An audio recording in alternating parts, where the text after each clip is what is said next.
All right, everyone. We have another one of our animator interviews here, and this time we are lucky to have Lindsay Berkebile. Berkebile. Berkebile. Okay, sorry about that. With us today. Hi, Lindsay. Thanks for joining us. We appreciate it. Hi. Um, I always kind of start off this way. Where my students might know your work. Well, uh, when I was in the studio grind, gosh, I've animated on like 5 seasons of Robot Chicken. Okay, And so Robot Chicken. yeah, Robot Chicken. Started my own production company and we mostly do like music videos and commercial work now. Hmm. Um, I also animated on Wendell and Wild, the feature by Henry Selick. It's on Netflix. Um, oh gosh, Crossing Swords. Hmm. Um, oh, now I can't even think of my own recipe. I'm like, what all did I do on? There's a lot more TV shows, but those are probably the biggest ones. I Okay, mean, there's also like Buddy Thunderstruck and Supermansion. Um, yeah, there's others I'm missing, I'm sure. sure. I did see Supermansion, at least I think the first season of it or something like that. All right. So, what I usually start with is where does your love, I'm assuming you're a fan of animation, where does your love of animation, and if you want to get more specific into stop motion, because that's usually a more specific area, where does that come from? I would say honestly, my biggest the my biggest inspiration that got me into the industry was Jan Svankmajer, which is an Okay. experimental animator from the Ukraine.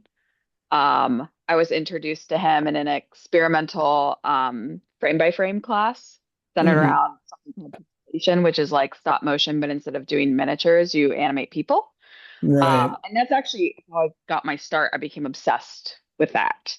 Um, which, most people, I think, who maybe don't know me super well, but see my work, I think they would assume that like character animation is my like Forte. love, and I Yeah. do love it.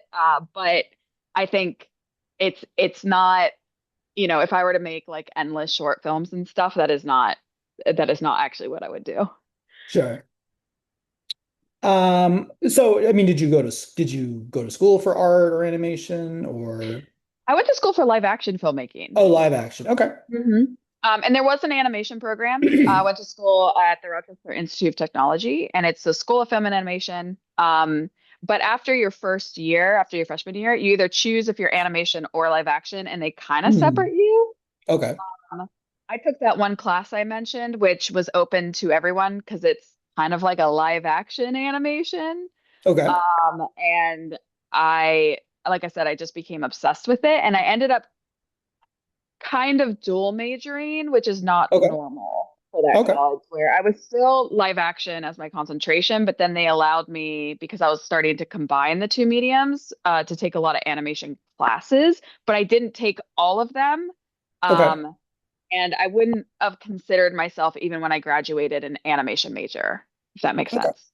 Yeah, no, I hear you. All right. So you go to school for I think you were thinking you were doing going to do film or you were kind of open to whatever, and then you kind of got really interested in the experimental part. So where does that take you post college or post whenever you Yeah, I'm gonna condense actually very long and interesting story. Um, So after school, after college, I moved to New York City, and I got kind of like my first real industry job, Mhm. working as like basically it was like a producer assistant slash administrative assistant Okay. slash receptionist. It was a lot of hats um, for this one production company. Okay. I'm gonna guess it was And very small since you were wearing four yes. different hats, it sounds like. Yeah, it was. It was Okay. very small, but they were around for 10 years. So, Hmm. they had, some stuff underneath them, some good Hmm. stuff.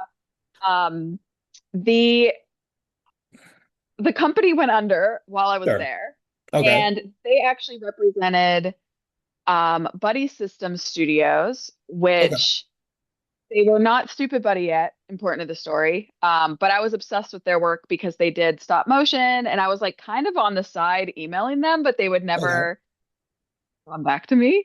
Okay. So, as a part of the negotiation terms of that job ending, which I won't go into why I Sure. could negotiate, but I could, um, I was like, you're going to get me an interview with them. Okay. And they did. Oh, A that's bunch of nice. hilarity ensued in between there. Okay. But I did end up getting an interview, and they were just awarded Robot Chicken like three Oh, days okay. before that interview. So I was really lucky. And they were expanding into Stupid Buddy Studios, which is what they are known as still to today. They hired me, and uh, yeah, I moved to LA. Mhm. Um, like 24 hours notice. Um, and yeah, started, I didn't start as an animator. I started as the animation coordinator for the animation department. Okay. Um, because I had a heavy background in production actually. Mm. Um, but I understood animation, so it all makes sense. And then I just kept doing, I knew I wanted to be an animator at that point. And I just kept doing animation tests in my closet, Okay. and This is all showing stop them. motion stuff, I'm Yeah, assuming. Okay. this is all stop motion. And I kept showing them to the animation supervisor, and he kept critiquing them Mm. until like I think I actually got offered an animation position a year later, but I turned it down for another year, which I know Okay. sounds interesting, but I'm a very type A personality. I'm very calculated. Okay. And I saw my current position where I'm like, there is, I'm in a job where there's only one, and I am the Sorry, person. you kind of got echoey. You were in Oh a job yeah, of what? where I was the only one. There is Okay. no like multiple animation coordinators, and I created that position, so I was going Mhm. to be hired on basically every show that they had, and I knew that. If I Okay. became an animator, I'm on a list and I'm at the bottom. Right. So after that job ends, my job security is gone because why would Right. they hire me back when they have everyone else ahead of me to go through first? Right. So I waited until I felt like I wasn't at the complete bottom of the skill tier I until I understand. was like maybe a little bit higher, and Right. then I made the jump. Even though I No, was that's a good very enough smart to move. be That's a there. very calculated, smart move. I totally understand why you would want to do it that way. Yeah. And then yeah, and then the rest of my career went from there. I just want to, so do you think you can kind of expand? I mean, I think my students know what an animator does at this point, hopefully, but what does a animation coordinator do? You mentioned that was kind of one of your Yeah. roles. Do you mind kind of expanding Yeah. a little bit what that means on a day-to-day basis? Of course. So to understand what an animation coordinator does, you have to understand what an animation supervisor is. And the animation supervisor is basically the head of the entire animation department. Mm, So think of it as like he is the boss and key person for all the animators. So whenever there's meetings where uh, the entire team goes through an episode and flags certain things like, oh, we need a specific like animation rig for this mm, move, or, you know, oh, for this water to go, we need replacements made. And they start talking to the other departments of who's going to make what and what needs to be mm, made and flagging certain things.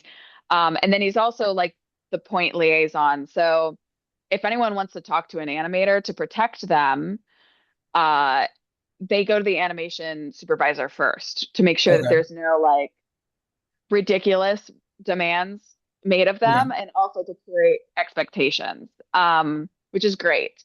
And I actually just want to say I was very grateful that the animation supervisor on Robot Chicken, personally, I think is the best animation supervisor I have ever worked with or for. Mhm. And so he set a very great example and president. The animation coordinator is basically the number two person. It's like think of it as like the assistant to the animation supervisor. So, Right. since they have like so many things that they're doing, they're also like passing off a lot of work to you, and you are also Right. this specific position, and it is different per studio, but my specific position, there were also things that I was in charge of that it wasn't like he was just giving me stuff. Like I was in charge of the animation assistants and Mhm. making sure that, they had their daily tasks and that they were getting them done. Um, and also like uh making sure that I like delegate those tasks. That things that for the animation department are constantly ordered and taking Mhm. inventory, also scheduling. So, making sure that like the calendar is updated of like who is having what days off and making sure, Right. that we have someone else slotted in. Um, I also did a little bit of like assisting with the big board, and the big board is like this big board in Sure. the animation studio where all the storyboards for every shot are, and they're Mhm. placed in order as they're going to be shot. So think of it as like a map that you can go and see, like, okay, in it's called stages, but they're basically animation rooms. Like, Right. oh, room number one, I see that they're on shot 6 Got now, it. but next is shot 4. And, I would look at that and be like, okay, because shot 4 is coming up, I have to make sure that all of these materials that are needed for shot 4 for the animator are fabricated and like ready to go. Got it. That, maybe we can start on rigging ahead of time. So it's kind of like thinking 6 steps ahead Right. Right. to it all comes down to assisting the animators at the end of the Right. day. Making sure So it's everything's like, set up so that we don't have to waste time trying yeah. to, And yeah. another way of describing it is you're kind of the bridge between production and the animators. So you're Got kind of like doing both and acting like the middle person. got it. All right. So, and so you said, so you eventually you were that, but then, you built up your skill. You got to the point where you felt like you weren't on the bottom. And then you moved in animation and sounds like you did that for a while, right? You did Robot Chicken and some of the other things you mentioned, Supermansion. I know you've done some work for films and stuff, which I'm assuming I haven't seen the films, if I'm assuming they have an animation sequence in the live action part. Um, what made you want to kind of start your own kind of production house? Um, to be completely honest, I did not think I was going to. Okay. Um, but uh, so working in the studios for so long, Mm, um, I saw, and also, which is important, I saw both sides of the coin of being in production and also being on the creative side as an mm. animator, which is not common. Um, and I got continuously frustrated with a way that a lot of studios were run. Okay. And it didn't need to be that way. Okay. And artists are continuously told that it does need to be that way from production. Um, and it truly actually doesn't. And Okay. there just was a lot of abuse, and also wages were getting less and less every year. But we Okay. were told that the budgets were getting smaller, and yet, to paint a picture, you would see though that the people in the the higher ends of the production would show up in their expensive cars. Um, Right. and, yet the animators can't even afford a car and they would like ride bikes. And Right. it just kept getting worse and worse. And you basically start to see a lot of issues. Hmm. I I eventually wanted to start a studio that wasn't run that way Okay. and supported artists and treated them as fair as they absolutely should be treated. It's not a charitable act. It's like the bare minimum, and also Right. being smart with the way that jobs are bid and the Okay. funds are allocated and things like that to make sure that everyone gets paid fairly. Sure. Okay. And when what was that roughly? When did you start your own studio? Um, Unofficially, it was around 2019.2019. Officially, it was 2023, like when we Okay. actually like, got our own space and like super, made everything trademarked and Yeah, legal yeah. and all that Got stuff. it. Yeah. Great.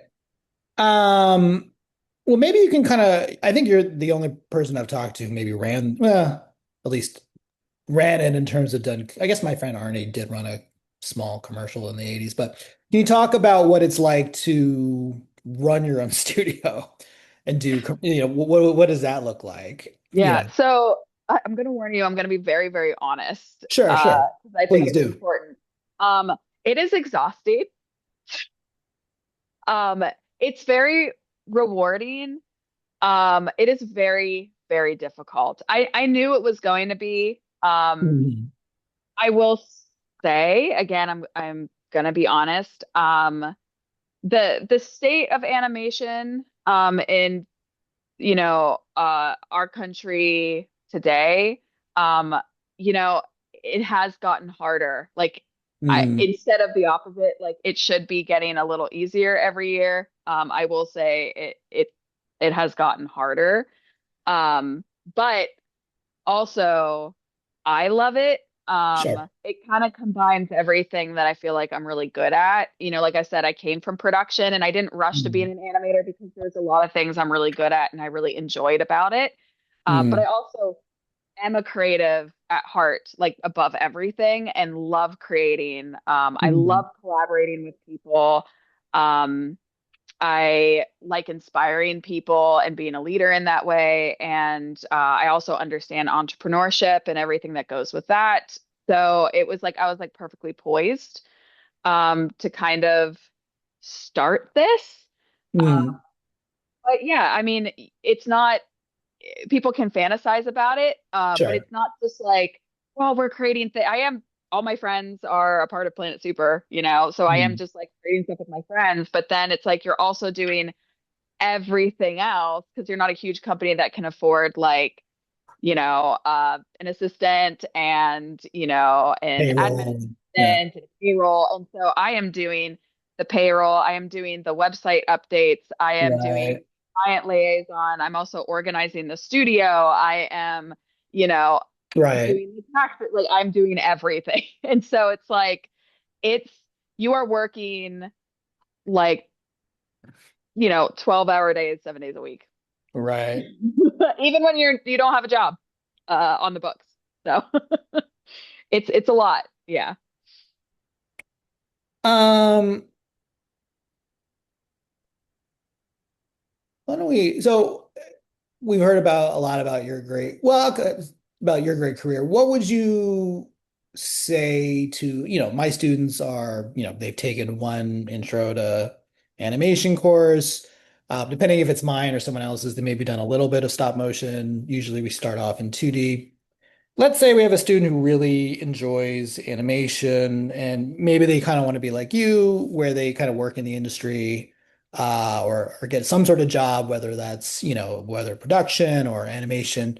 What is your advice to them? Or what, Um, or do you have advice? You don't have to have advice if you no, have it's it. okay. Again, I'll be honest. The industry is changing rapidly, Mhm. and I feel like, you know, uh, how I got into the industry, um, I do not fully know if that is an option anymore. Mhm. And I am up to date, with things, but it Sure. flat out, it is really, really difficult right now. I just feel like I really want people to know that. Mhm. Um, the the best way, if I were getting into the industry now, I have a couple routes that I think are viable. And I think it really comes down to who you are as a person, how much you want it, and also what your strengths and weaknesses lie in. One Sure. of them is if there is like a big stop motion production going on, like let's say a feature production or a television show or something, you get wind of something, to try and really get in at literally And it used to not be this way, but I feel like it is this way now. Literally any position you freaking can. Sure. So, it's like obviously try if you want to be an animator, let's just use that as an example. Like, I mean, obviously the best entry level position would be an animation assistant. Sure. Um, it is very competitive now just because there's really not a lot of work. There's like Yeah, no we're one. kind of in the COVID lull where a lot of stuff's been cut in the last year, and we're also kind of this is from more of a tech side. I call it the AI was overpromised, but will underdeliver, but higher up people haven't figured that out yet. And they think Yeah. that everything can be done with AI. And I'm not saying AI can't be used in some ways, but not to the level that companies who sell them the AI promise them. Mhm. And it's not just an animation. This is like a lot of stuff. And it's like, but it will Yeah. take a couple of years, in my opinion, in my prediction, before the higher up people realize, whoops, this can't do what we were promised it could do. And maybe then things will change, but unfortunately, same with like a lot of tech firing people because they thought they could replace them all with AI coders and all that stuff. And they're learning that, whoops, AI coding can be used, don't get me wrong, but it's not what they were promised kind of situation. So is that kind of what you feel like is going on a little bit in your industry? A little bit. AI is a part of it. I actually don't think it's the biggest part of it. Okay. At least in my side of things, like I said, it is. But there's a lot of interesting, gosh, I could talk about this for a while. Uh, Trying to think of how to summarize in the simplest way. There's most animation now is really cheap overseas. Sure. And most companies do go with that. And if you're bidding for jobs over here in the States, you cannot, you can't match those prices. And it's not even Right. like, okay, well, we produce better stuff. Their stuff is pretty good. Right.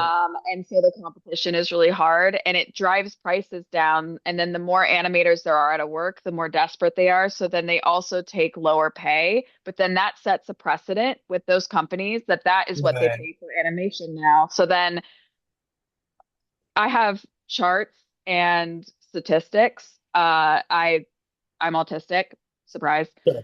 So I really like creating these systems. And I have like actual data from my own experiences of budgets for the last, let's see here, uh, like 6 years. And the budgets for the same amount of work or the style of jobs have been decreasing every single year. Mm. And clients demand a lot more, but it's because they can get that Right. somewhere else. And that's creating a bigger problem. And then there's also, like you said, the post-COVID bubble where everything was animation, and then but then there were all the industry strikes and all these other things that happened, and now animation companies like Nickelodeon has basically completely shut down their animation department. Really? I didn't know Um, that. Mm. Nobody, like, I don't know personally, a single animator in the States right now, except for one very small stop motion production company here in Portland is like doing a very short term job. Um, I don't know what it is. It could be like a bigger commercial or something. That's it. And Right. everyone's out of work, so then everyone's really desperate. And again, that's for driving prices down as well to Right. the point that if you're going to take a job, um, you're looking at minimum wage. Mm. I'm just Right. being really real. Yeah, no, that's good for you This to be is honest. important for people to know because I do not want to lie. Sure. So, when I got in, it very much was you found, I mean, it's still niche, but you could find a TV show, and if the time was right or whatever, you could really get in and be an animation assistant and, work your way up, and kind of get your foot in the door. Now it's like if there is a production, like even if you're an intern in any department, it's like just getting your face in front of people and then really like showing up and being like, remember me, I'm a great Right. worker and people love Right. working with me because it's a small community. If people Right. like you, like, quite frankly, if people like just working with you, that kind of trumps talent sometimes. No, yeah, I Not mean, you're to far be from the first vague. person I have talked to who basically is like, people will, I mean, unless you're like ridiculously good, you have to, if people don't like you, it's going to be hard to find work. Just because Yeah, that's human nature right there. I mean, like, and everyone is just, I doubt there's anyone who's like horrible, but like, it's yeah, like if someone is easier to get along with and more malleable, that trumps being slightly better yeah. at being an animator. That's just human That nature. animation supervisor that I said I learned a lot from, who's like one of my favorite people in the industry. He once Mhm. told me while I was learning, he was like, direct ability is more valuable than how good of an animator you are. Right. Because if a director can come in and direct you and you deliver that, but maybe it's not quite like the most skilled. I mean, it's still going to be good because you're working, the best, you're an amazing animator if you work on a TV show, like straight up. Mhm. Sure. Um, but, you know, that goes a long way. And then if they come in and they're like, oh, actually, this is great, we approve it, but we need the characters to be more bouncy, and you Mhm. just deliver that next time, it's like that is the thing that is going to get you hired back over and over again. Same thing with even being an Right. intern. Like if they're like, you know, tell you to do something and you do it, and then you also maybe even like notice like, oh, I was organizing this but I saw this need to be organized, I would love to organize it, is it okay if I do that? Because also no, sometimes you can't do that, and they're like, oh wow, that's great, and you're like, awesome, that's going to go a long way, because it's like you're a self-starter, you're easy to work with, you're a team Right. player, blah blah blah blah. And that doesn't mean like go up and beyond your boundaries. It doesn't mean like, of Sure. course I'm going to stay and work late for free all the time. That is Right. an absolute should never be. Like you should never be abused, but while you're on the clock, if you show kind of like, you know, uh, directability and, positivity and just like, Right. yeah, I'm here to help, you'd be shocked how far that goes. Um, but yeah, that would be what I would suggest. But the likelihood of that happening, and knowing that there is I just don't want people to get really down on themselves if it's like there is a production and they put their hat and it's like, man, this is the third one and I never got hired. It's like, I just want you to know that like everyone who is actually really seasoned in this industry are out of work, so they kind of have Right. their pick of the litter, even Right. for Yeah. low grade positions, which people are kind of willing to take, um, because they need the work. Another avenue, which I know when I was in college, like, or even like beginning, people told me this, and I remember being like, oh my gosh, like, I'm so sick of hearing about social media. Listen, social media is great. It's also annoying. I hear you. Um, but a lot of times, if you can kind of just start making stuff on social media and getting yourself and your style and a following, like it it goes a huge long way. I know actually a lot of animators, I'll just even speak not even to the broader sense, even in stop motion, who got their start that way, or Sure. were able to leave the studios because they started doing that in the studios and now they do stuff on their own. I'm actually kind of one of those. I'm like a weird in between.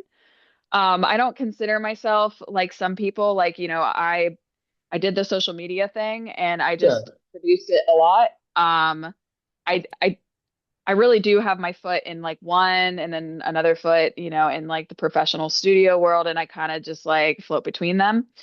Um, but you know, uh, it's a lot of work. I recognize that, it's Right. like producing, it's a full-time job. You're Right. producing your own animation, but also even just, it doesn't need to be complicated. It can just be whenever I was building up my brand and trying to get back into directing, because I skipped all that, but that's actually where I started. And then I went to production. Um, I was just doing very simple, cute animations on my desk, but they Right. were well done and they were fun, Mhm. and people subscribed because they wanted to just keep seeing these like 6-second animations on just a plain color background of, I would take like a felt donut character and I would just have it like roll in and it was all cute. And then I would just Right, unexpectedly kill it in a crazy way that made people go like, ah, because it was right. so cute and I made them love it. And Right. in 5 seconds, it would take me like 5 or 6 hours to animate. And I would do something like that 3 or 4 times a week. Mhm. I did it though because I enjoyed it. And I think that is a huge difference. Like some people are like, I have to do this. And you Right. can feel that if you're just doing it and you're like, I want to create my own stuff and I genuinely enjoy this, and it also is a quality, um, people eventually will kind of follow and find you. Right. And then there'll be other people who see that work, and it's like if you keep practicing, you get better. People also love to see like progression. Brands will from not just my experience, but other people's experience, like they find you and they will Mhm. reach out. And, then the more your resume goes up, that it's like, oh, I've worked with um, LaCroix Sure. and also I did this little thing for Nike. Like then other companies are like, oh, well, they're like someone. You can also, something else that's kind of sneaky is you can do your own commercials that are like spec work, but they don't look like spec work. It's like Yeah, yeah. just do a Nike commercial. It's not illegal. You're just like, this is what a Nike commercial would look like if I did it Right, and right. put it out there, Sure. Yeah. And it kind of shows brands to like, think of it as like a calling card being like, hey, I can do this. Look at it. Right, Kind of yeah. cool. You want that too? Hey, hey. No, it's a Um, good, I think that's a very smart, very good way to sort of market yourself there. yeah. Um, as we kind of finish up, the question I usually leave people with, or usually kind of, where do you think, I mean, we kind of talked about this. This doesn't have to be necessarily from an industry standpoint. It could be more just as a philosophical concept of where do you think animation is going? I Hmm. mean, you can answer it from an industry or just like, thinking about the history of animation from 1900 whatever, 5 till now. Like, where do you see animation going maybe in 10, 20, 30 years? It is very, very difficult answer. One I feel like I've asked myself Hmm. a lot. By the way, that's potato. Aw, my potato. Like halfway out of his shirt. Um, I truly think it's going to shift more to the individual creator. Okay. Um, it's already happening, but I think with a lot of the industry like studio jobs diminishing, I do not know. And, I'm a glass half full kind of girl, but I'm also a realist. Like I can't say if I feel one way or another, if I feel like TV shows and features are going to kind of come back and, animators are going to start working at the studios full time and feel good about themselves again, in Hmm. that way. Okay. Um, but I think the animators are not then just going to stop animating. I think Right. we're going to move more towards more individuals kind of making their own stuff, like almost like for the internet or social media or film for, film festival kind of circuit stuff. Hmm. I think a lot of brands are also going to turn less towards studios and more towards individual creators. Hmm. I also do think with the AI thing, I do think people very fast, it's already starting to happen, are starting to absolutely hate AI and the animation and how it looks, the illustration. I mean, the term AI slop exists Right. for a reason. And even though AI will keep progressing, art is already showing a pattern where it's progressing faster ahead of AI because AI has to copy. Right. So Yeah. it You it cannot create can't new ideas. it can't get ahead of us. And I think brands are going to turn away, and there's going to be a pretty intense backlash soon Hmm. where they're like, everyone hates AI and nobody wants this. And they're going to turn to more handcrafted, hand drawn.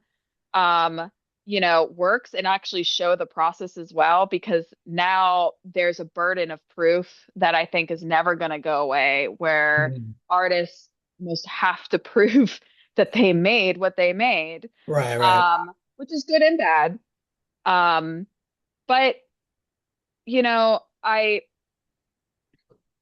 I will say I do feel like most huge productions are going to continue to go outside of the US. Hmm.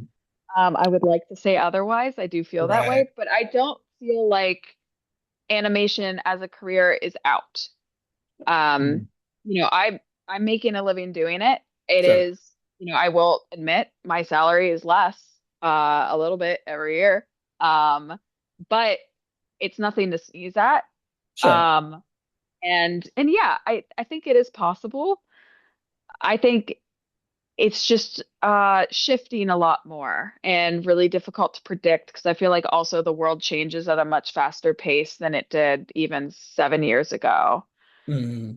That makes sense. But Yeah, no, I hear what you're a good saying. Yeah. answer. I feel like a negative Nancy. I just am being super real. No, no, I hear you. I understand what you're saying.